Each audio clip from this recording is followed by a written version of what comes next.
Hello વિદ્યાર્થીઓ, લાસ્ટમાં અહીંયા સુધીનું આપણે કમ્પ્લીટ કર્યું હતું. હવે એના પછીના ટોપિક આપણે જોશું. ઇનકેપ્સ્યુલેશન. ઇનકેપ્સ્યુલેશન શું છે? કોમ્પ્યુટર પ્રોગ્રામના બે મૂળ અંગ ડેટા અને કાર્ય છે. વિદ્યાર્થી મિત્રો યાદ રાખજો, ઘણીવાર MCQમાં પણ પૂછાય છે કે પ્રોગ્રામના કેટલા અંગો છે અને ક્યાં ક્યાં? તો કે બે, ડેટા અને કાર્ય. સંગઠિત પ્રોગ્રામિંગ આ બે ઘટકોને અલગ અલગ ઘટક તરીકે ગણે છે, જ્યારે ઓબ્જેક્ટ આધારિત પ્રોગ્રામિંગ તેને એક ઘટક તરીકે જુએ છે. પ્રક્રિયાગત પ્રોગ્રામિંગમાં પ્રોગ્રામના કોઈપણ ભાગમાં ડેટાની કિંમત બદલી શકાય છે. તે ફેરફારથી સુરક્ષિત નથી. આ સમસ્યાનો ઉકેલ ઓબ્જેક્ટ આધારિત પ્રોગ્રામિંગમાં ઇનકેપ્સ્યુલેશન દ્વારા લાવી શકાય છે. અહીં ડેટા અને મેથડ વડે માહિતીની ગણતરી થાય તે સમયે પ્રોગ્રામના અન્ય ઘટકો વડે ડેટામાં ફેરફાર અથવા તો દુરુપયોગ સામે સુરક્ષિતતા બક્ષવામાં આવે છે. આ પ્રકારની રચના કે જેના વડે ડેટા અને મેથડ સામે રક્ષણ પૂરું પાડવામાં આવે તેને ઇનકેપ્સ્યુલેશન કહેવામાં આવે છે. ચાલો વિદ્યાર્થી મિત્રો, હવે આપણે જોઈએ કે ઇનકેપ્સ્યુલેશન એટલે શું. ટૂંકમાં તમને એવું કહેવા માગે છે કે તમારી પાસે જે ડેટા પડેલા છે તેમાં કોઈ પણ પ્રકારના ફેરફાર થશે નહીં, અથવા તો જે પણ ડેટા એ બહારથી આવશે તો એ બહારથી આવતા ડેટાને અટકાવશે અને તમારી પાસે પડેલા ડેટાને એ સુરક્ષા પૂરી પાડશે, જેને ડેટા ઇનકેપ્સ્યુલેશન તરીકે ઓળખવામાં આવે છે. ડેટા અને મોડેલને લપેટીને બનાવેલા એક એકમ જે ક્લાસના નામથી જાણીતા છે તેને અંગત ઘોષિત કરવાથી શક્ય બને છે અને ક્લાસના અંગત સભ્યો બહારના વિશ્વને સીધા ઉપલબ્ધ થવા દેતા નથી. યાદ કરો, હમણાં જ મેં ડેફિનેશન એની કીધી કે તમારી પાસે રહેલા ડેટાને એ પૂરેપૂરું પ્રોટેક્શન આપશે, બહારથી આવેલા ડેટાને એ આવવા દેશે નહીં. તેને કહેવાય ડેટા ઇનકેપ્સ્યુલેશન.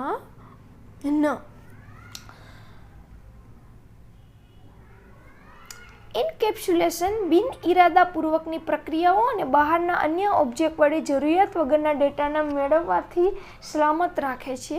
એનો મતલબ કે બહારથી કોઈ પણ ડેટા આવે છે એને આવવા દેશે નહીં, એટલે તમારી પાસે જે પડેલા છે ડેટા કેવા હશે? પૂરેપૂરા પ્રોટેક્શન વાળા. હવે છે ડેટા એબ્સ્ટ્રેક્શન. ડેટા એબ્સ્ટ્રેક્શન એ ઓબ્જેક્ટની જરૂરી લાક્ષણિકતાઓ અને તેના અમલીકરણની વિગત સિવાયની માહિતીને રજૂ કરવાની પ્રક્રિયા છે. એબ્સ્ટ્રેક્શન એ એક ખ્યાલ છે કે જે આટીઘૂટી કે ગૂંચને છુપાવે છે અને તે જે કાર્ય કરે છે તે જણાવે છે, પણ કઈ રીતે કરે છે તે જણાવતો નથી. ચાલો, ડેટા એબ્સ્ટ્રેક્શન એટલે શું? તો કે તમે જે કામ કરો છો એ કામ કરવાની પ્રક્રિયા તમને બતાવશે નહીં, એ કાર્ય શું કરે છે તે જણાવશે, પણ એ કાર્ય તમે કેમ કર્યું વિદ્યાર્થી મિત્રો એ તમને બતાવશે નહીં. એટલે ટૂંકમાં એની અમલીકરણની પ્રોસેસ તમને બતાવશે નહીં. એ કામ કેમ થાય છે એ બધું તમને ડિસ્પ્લે કરશે, પણ એ કામ કઈ રીતે થયું એ તમને બતાવશે નહીં. તે આટીઘૂટી કે ગૂંચને છુપાવે છે, તે કાર્ય કરે છે, તેને જણાવે છે, પરંતુ તે કાર્ય કઈ રીતે કરે છે તે જણાવતું નથી. એટલે કે આપણી અમલીકરણની માહિતી કેવી રાખશે? ગુપ્ત રાખશે, એટલે કે એ છુપી રાખશે. ડેટા અબ્સ્ટ્રેક્શન ડેટાની સુરક્ષિતતા, ડેટા છુપાવવા અને ડેટાની ગણતરી કરવા બાબતની માહિતીનું અમલીકરણ છુપાવવા પ્રકારની બાબત શક્ય છે. એટલે તે શું કરશે? તમારા ડેટાને સુરક્ષિત રાખશે, ડેટાને છુપાવશે અને ડેટાની ગણતરી કરવા બાબતે માહિતીનું અમલીકરણ પણ એ છુપાવશે. એટલે વિદ્યાર્થી મિત્રો, ટૂંકમાં આપણે આ સમજવાનું છે કે એબ્સ્ટ્રેક્શન એ આટીગુટી અને ગૂંચીને છુપાવી જે કાર્ય કરે છે તે જણાવે છે, પણ એ કાર્ય કેવી રીતે કરો છો તે જણાવશે નહીં. બહુ સરસ એક એક્ઝામ્પલ આપ્યું છે આપણે ટેલિવિઝનનું. વિદ્યાર્થી મિત્રો, આપણે રોજે રોજ ટેલિવિઝન જોઈએ છીએ, તો એમાં આપણે વોલ્યુમ વધારે ઓછું કરી શકીએ છીએ, ચેનલ બદલાવી શકીએ છીએ, પણ એમાં આવતા પ્રોગ્રામ્સના ટાઈમિંગ આપણે સેટ કરી શકતા નથી. હવે સમજાણું ડેટા એબ્સ્ટ્રેક્શનનું કામ કે એ કાર્ય કરે છે એ બતાવે છે, પણ એ કામ કેમ થાય છે, એ કાર્ય કઈ રીતે થાય છે એ બતાવશે નહીં.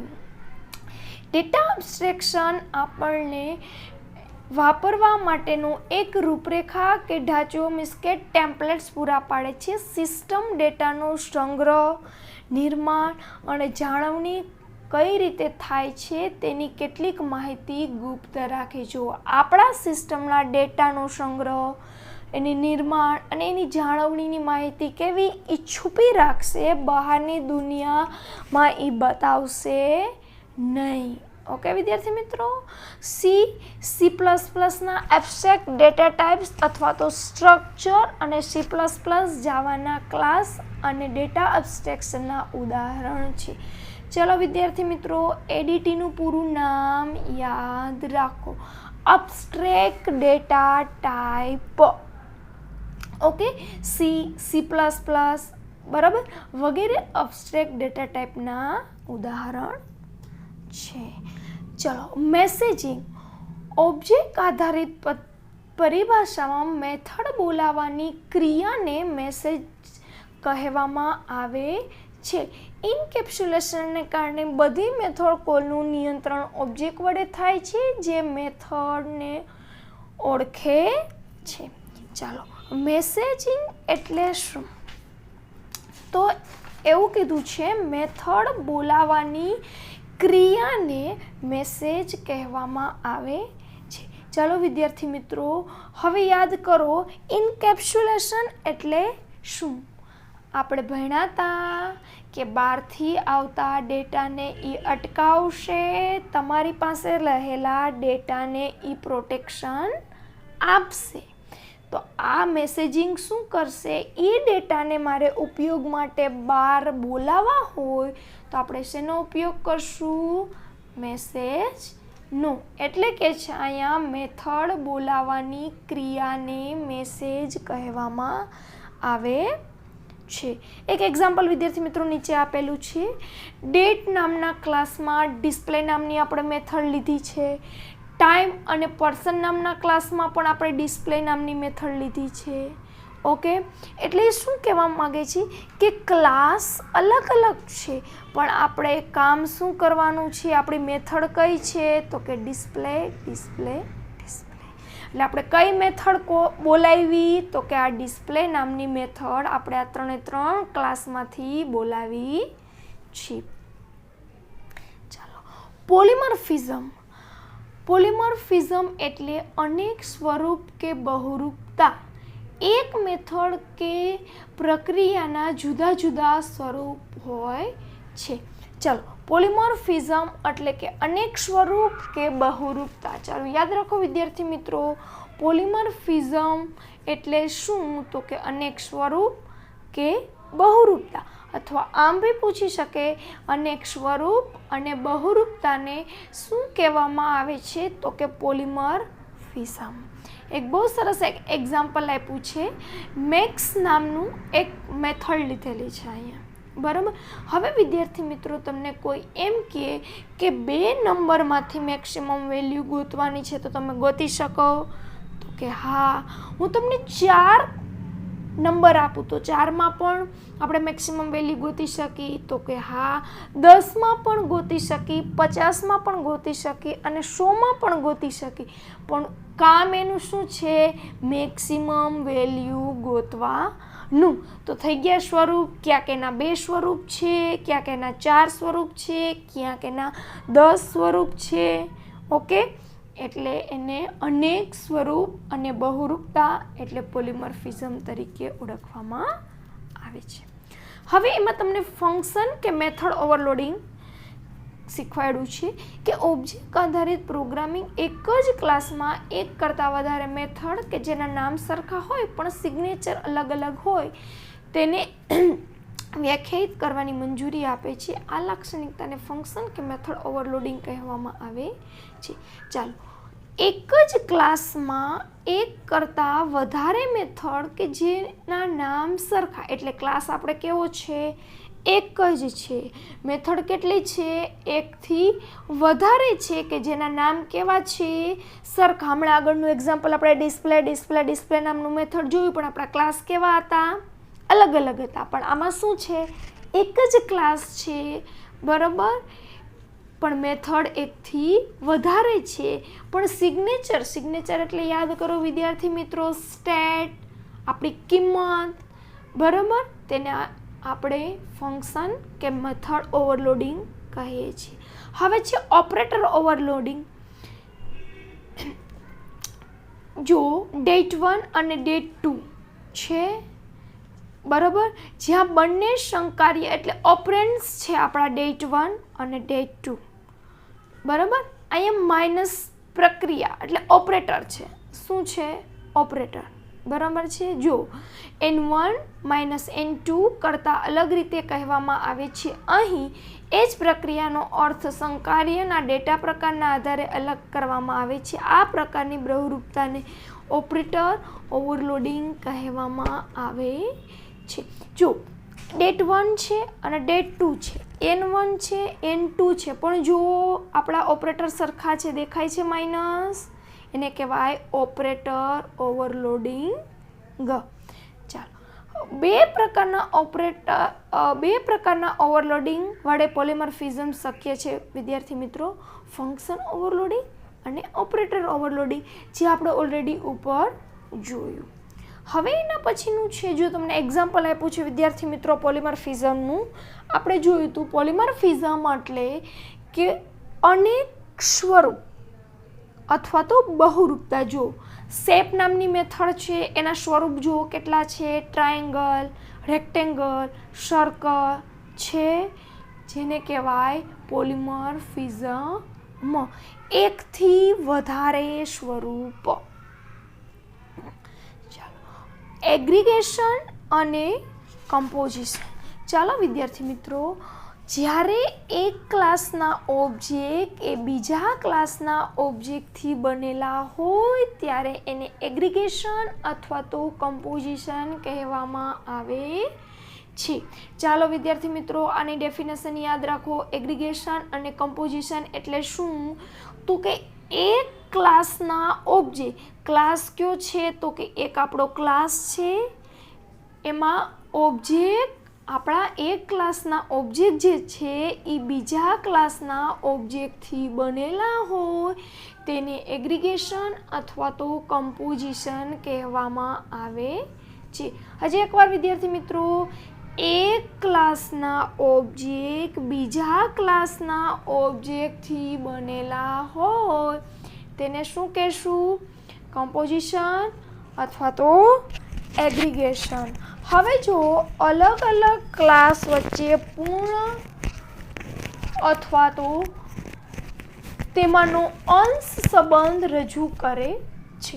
ચલો એક્ઝામ્પલ આપેલું છે. જુઓ, મધરબોર્ડ કોમ્પ્યુટરનો એક ભાગ છે, તો કે હા, કોમ્પ્યુટર મધરબોર્ડ, સ્ક્રીન, કીબોર્ડ અને માઉસ જેવા અનેક ઘટકોનું બનેલું છે. હા, તો હવે સ્ક્રીન નામનો આપણે ઓબ્જેક્ટ લઈ તો એમાં તો એની લંબાઈ, પહોળાઈ અને મોડલ જેવા આપણે ગુણધર્મો લઈ શકીએ, બરાબર છે.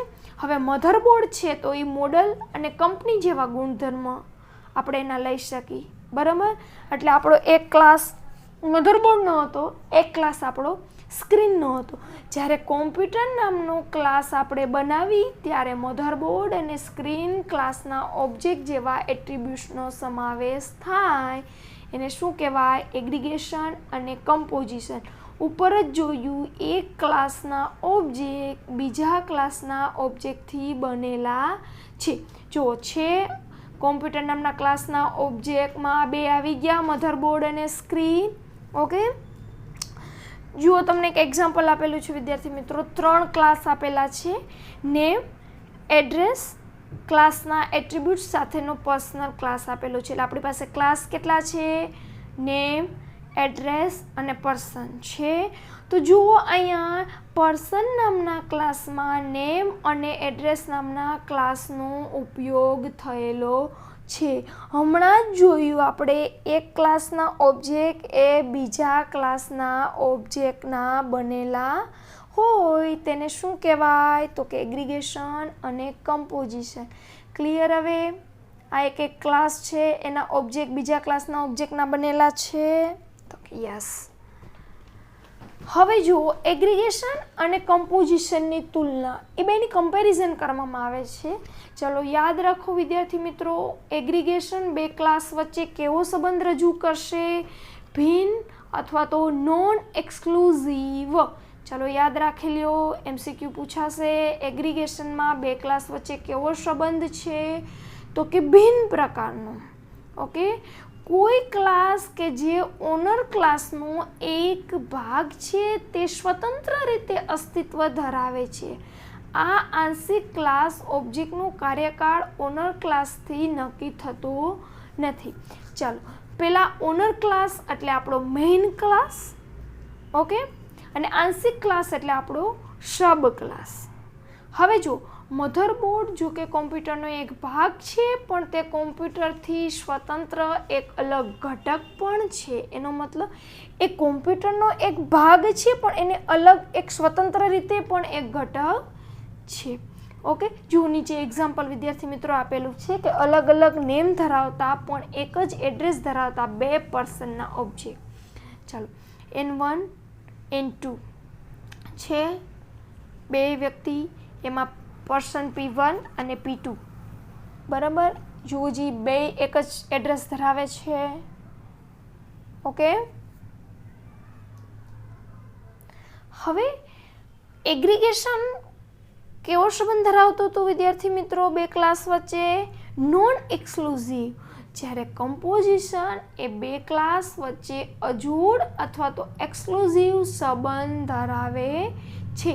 કમ્પોઝિશન એક પ્રબળ કે મજબૂત પ્રકારનું એગ્રીગેશન છે, જેમાં આંશિક ક્લાસનો કાર્યકાળ ઓનર ક્લાસના અસ્તિત્વ આધારિત હોય છે. એનો મતલબ કે મેઇન ક્લાસ અને સબ ક્લાસ બે એકાબીજા ઉપર ડિપેન્ડ છે. જો એકત્ર ક્લાસનો ઓબ્જેક્ટ, જો એટલે એકત્ર ક્લાસનો કોઈ પણ ઓબ્જેક્ટ હું દૂર કરી નાખું તો આંશિક ક્લાસનો ઓબ્જેક્ટ ઓટોમેટિકલી દૂર થઈ જશે. જો આ એક્ઝામ્પલ આપ્યું છે, પર્સન નામનો ક્લાસ છે, તો એમાં નેમ અજોડ રીતે માત્ર એક જ વ્યક્તિ સાથે જોડાયેલું છે. બરાબર, તો કમ્પોઝિશનનો સંબંધ છે આ બે ક્લાસ વચ્ચે. વિદ્યાર્થી મિત્રો ખાસ યાદ રાખજો, આના સિમ્બોલ MCQમાં પૂછાય છે. કમ્પોઝિશનનો તો કે આ ભરેલો હીરો, અહીંયા એગ્રીગેશન તો કે ખાલી ડાયમંડ, ખાલી હીરો. બરાબર, આમાં શું છે તો કે આ બે વચ્ચે કેવો સંબંધ ધરાવે છે? તો કે કમ્પોઝિશનનો. આ બે કેવો સંબંધ ધરાવે છે? તો કે એગ્રીગેશનનો. ઓકે, હવે એના પછી જુઓ વિદ્યાર્થી મિત્રો, હમણાં આપણે આગળ પર્સન નામનો ક્લાસ જોયો, એમાં નેમ નામ ક્લાસ વચ્ચેનો સંબંધ કમ્પોઝિશનનો હતો. જ્યારે પર્સન ક્લાસ અને એડ્રેસ ક્લાસ વચ્ચેનો સંબંધ એગ્રીગેશનનો રિલેશનશિપ છે. એક જ એડ્રેસ એક કરતાં વધારે વ્યક્તિનું હોઈ શકે. આથી જ્યારે કોઈ વ્યક્તિ નષ્ટ કરવામાં આવે ત્યારે તેને સુસંગત નેમ ઓબ્જેક્ટને નષ્ટ કરવામાં આવે છે, પણ એડ્રેસ નષ્ટ કરવામાં આવતું નથી. એનો મતલબ કોઈ પણ પર્સન તમે ડિલીટ કરો, એને દૂર કરો તો એનો જ ક્લાસ દૂર કરવામાં આવે છે, જ્યારે એડ્રેસ નામનો ક્લાસ દૂર કરવામાં આવતો નથી. ક્યારે?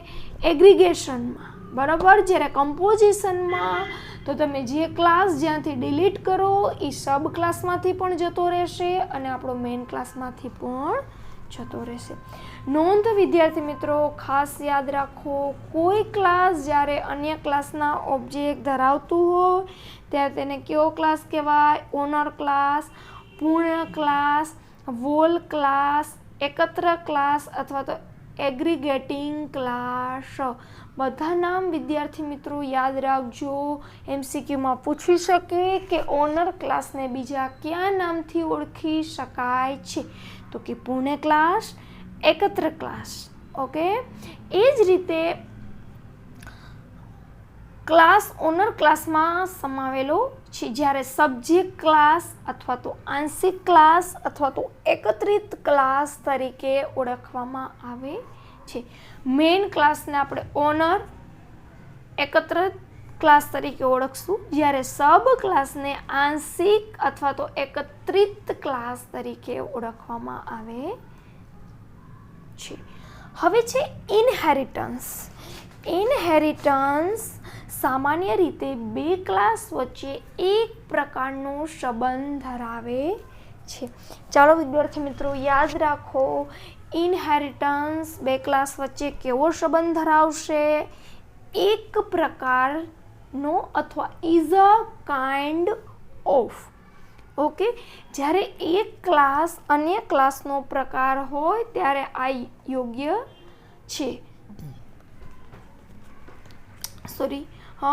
ઇનહેરિટન્સના વિદ્યાર્થી મિત્રો બે પ્રકાર છે, સિંગલ ઇનહેરિટન્સ અને મલ્ટી લેવલ ઇનહેરિટન્સ. તો ફર્સ્ટ તમને ઇનહેરિટન્સ એટલે શું ક્લિયર થયું? ઇનહેરિટન્સ એટલે એક ક્લાસના ઓબ્જેક્ટ તમને વારસામાં બીજા ક્લાસમાં મળતા હોય એને ઇનહેરિટન્સ તરીકે ઓળખવામાં આવે છે. ચલો, સિંગલ ઇનહેરિટન્સમાં શું હશે વિદ્યાર્થી મિત્રો? કે સુપર ક્લાસ અને સબ ક્લાસ બે એક જ હશે. સુપર ક્લાસમાંથી ડેટા બધા સબ ક્લાસમાં જશે. ઓકે,